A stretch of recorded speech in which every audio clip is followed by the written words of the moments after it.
Всем доброго времени суток. Купил я себе новую клавиатуру с Алиэкспресс всего за 1200 рублей.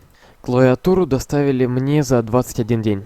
Клавиатура была не очень хорошо запакована, но зато пришла она целая и рабочая. Клавиатура имеет площадь 50 на 17. Довольно хорошо, не так уж и много занимает места на столе.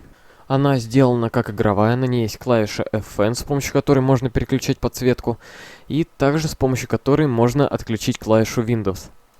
Для меня это очень полезная функция, потому что когда я играю, а особенно снимаю, я иногда ее задеваю, эту клавишу. И почему-то задеваю я ее всегда в самый неподходящий момент. Клавиатура имеет 3 цвета подсветки. Это у нас синий, фиолетовый и красный. А также есть еще 4 вида мигания.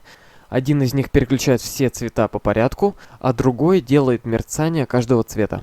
Из плюсов данной клавиатуры я, конечно же, отнесу, во-первых, это ее низкую цену. 1000 рублей за игровую клавиатуру — это довольно мало. Тихо работают клавиши на данной клавиатуре. По сравнению с моей старой, это просто рай. Ну, а из таких заметных минусов, это у нас маленькая яркость на клавиатуре.